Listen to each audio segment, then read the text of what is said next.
How to set home location on Citymapper.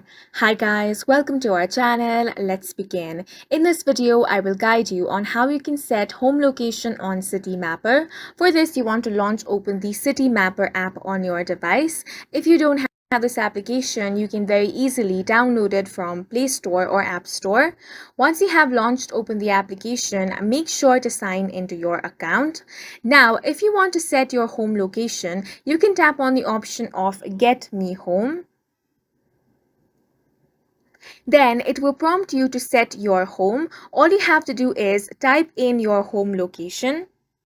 Once you have found the home location out of the search results, simply tap on that.